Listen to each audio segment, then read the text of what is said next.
তো আজকের এই ভিডিওতে আমরা কথা বলবো ইন্ডিয়ার সবথেকে বড় অ্যানাউন্সমেন্ট নিয়ে, যেটার নাম হলো রায়দা। এটার নাম কি?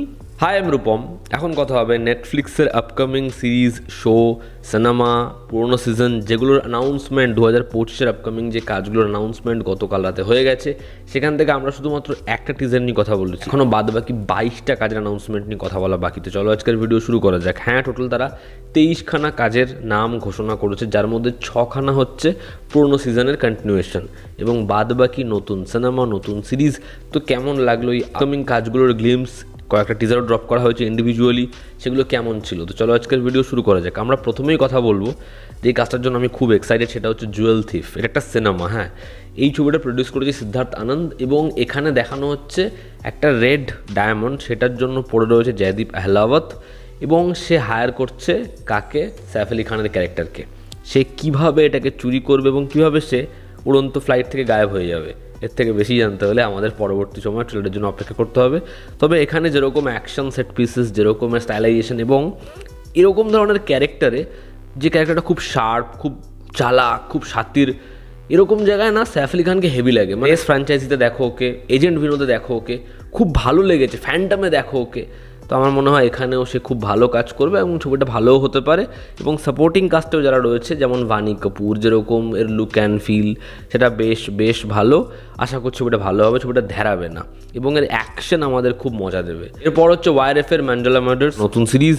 এর কাস্ট খুব ভালো, সুরবিন চাওলা রয়েছে, বাণী কাপুর রয়েছে এবং এর টিজারটা ইন্ডিভিজুয়াল ড্রপ করা হয়েছিল, সেটা খুব গ্রিপিং। সেটা দেখে খুব থমথমে মনে হচ্ছে যে একের পর এক মার্ডার হচ্ছে, একটা আলাদাই জগৎ, ইনভেস্টিগেশন করতে সে কী পাচ্ছে।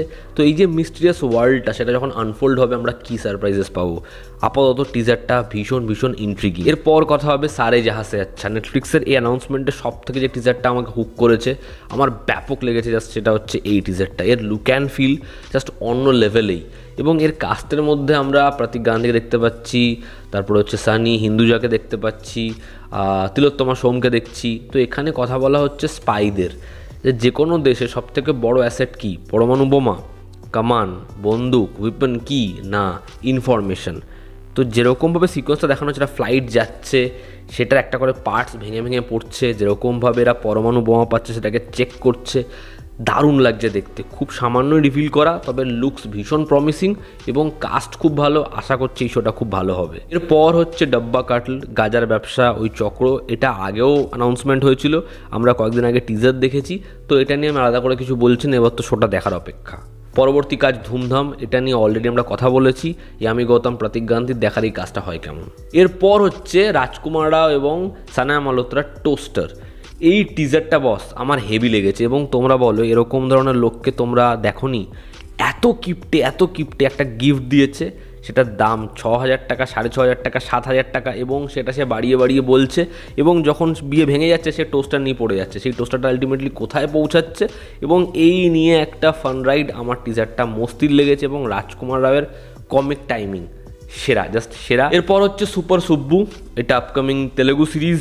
এই টিজারটাও আমার বেশ ভালোই লেগেছে, দেখার এই কাজটা হয় কেমন। এরপর হচ্ছে আপ জেসা কোই, এখানে মুখ্য চরিত্র অভিনয় করছে আর মাধবন এবং ফাতিমা সানা শেখ।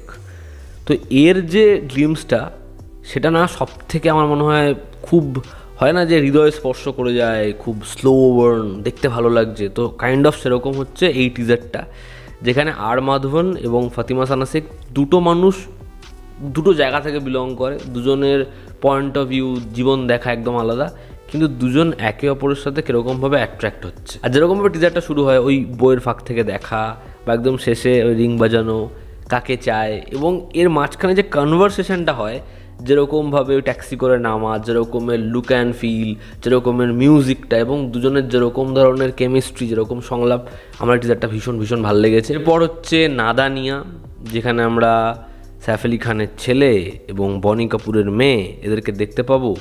তোমরা অনেকেই বলতে পারো রূপম নাম নিচ্ছ না কেন? ঠিক আছে, নাম নেওয়ার জন্য সময় পড়ে রয়েছে। আমার এই টিজারটা মানে এই গ্লিমসটা খুব একটা আহামরি লাগেনি, দেখার এই কাজটা ভালো হয় কিনা। এবং কেন জানি না আমি মানে নামটা নিয়েই নি, খুশি কাপুরের এক্সপ্রেশন দেখলেই আমার ভয় লাগে। আরে খুব অদ্ভুত লাগে, আর আমার একদম পোষায় না ওকে। এরপর আরও একটা সিরিজ যেটার নাম হচ্ছে দ্য রয়্যালস, আমার এই টিজারটাও ভালো লাগেনি এবং এই কাজটাও আমার মনে হচ্ছে খুব জালি হতে পারে। এরপর আরও একটা টিজার যেটা আমার বেশ ভালো লেগেছে, সেটা হচ্ছে টেস্ট, যেখানে নয়নতারা রয়েছে, আর মাধবন রয়েছে, সিদ্ধার্থ রয়েছে এবং স্বপ্ন পূরণ। কিন্তু সত্যি যখন তুমি ওই মাঠে ঢুকে যাচ্ছ, ওই গ্রাউন্ডে পৌঁছে যাচ্ছ, তখন স্বপ্ন নয়, ওটা তোমার দায়িত্ব এবং তুমি ওই গেম ছেড়ে বেরোতে পারবে না। ওরকম একটা মনোলগ দিয়ে শুরু হয়, কিন্তু শেষে যেরকমভাবে ইমোশনাল একটা জায়গায় গিয়ে টিজারটা এন্ড হয়, আমি পুরো হুকড যে বস এই ছবিটা ভালো হতে পারে। এবং যেহেতু কাস্ট ভালো, আশা করছি কাজটা ভালো হবে। আর মাধবনকে মানে লোকটা কী করে, এই টিজারটাও বেশ বেশ ভালো। একটা তামিল সিনেমা, দেখার ছবিটা হয় কেমন। এরপর হচ্ছে গ্লোরি, এটা সিনেমা না, এটা সিরিজ। আমি এখানে দিব্যেন্দু শর্মাকে দেখে জাস্ট যে কীভাবে ট্রান্সফর্ম হয়েছে, এরকম লং হেয়ার, এরকম ফিজিক্যাল স্ট্রাকচার, জাস্ট ব্যাপক লাগছে। এটা রিংয়ের গল্প, কিন্তু এখানে সব সময় যে রুলস ফলো করি সব কিছু হচ্ছে এমন নয়। এরপর হচ্ছে নেটফ্লিক্স স্পেশাল, যেখানে আমরা দেখবো হচ্ছে ডাইনিং উইথ দ্য কাপুরস।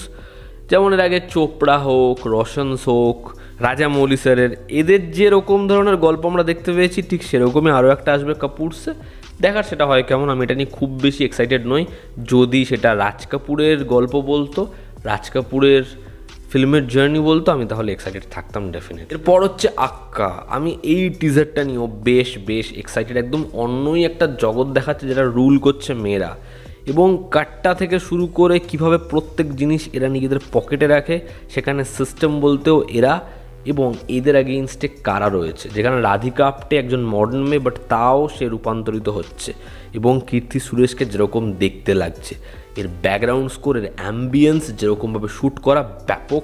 হচ্ছে the greatest rivalry, India versus Pakistan, এই ডকুমেন্টারিটা আসছে, এটার জন্য প্রত্যেকে আমরা এক্সাইটেড। পর WWE লাইভ ইভেন্টস নেটফ্লিক্সে অ্যানাউন্স হয়ে গেছে, এটার জন্য আমি এক্সাইটেড। বছর হয়ে গেছে দেখি না, তবে থেকে লেজেন্ডারি রেসলাররা ছেড়ে দিয়েছে, আমি প্রায় দেখি না বলতে গেলে। নেটফ্লিক্সে আসলে মাঝে মাঝে দেখা হবে। পর হচ্ছে দিল্লি ক্রাইম সিজন 3, এটার জন্য তো অবশ্যই এক্সাইটেড দেখার। সিজন 3তে সিজন 2, সিজন 1 তো নেক্সট লেভেলে ছিল, দেখার সেই রকম মান এটা মেনটেন করতে পারে কিনা, আশা করছি পারবে। এরপর the great Indian Kapil Sharma show, দেখার সিজন 3তে আমরা কাদেরকে গেস্ট হিসেবে পাই।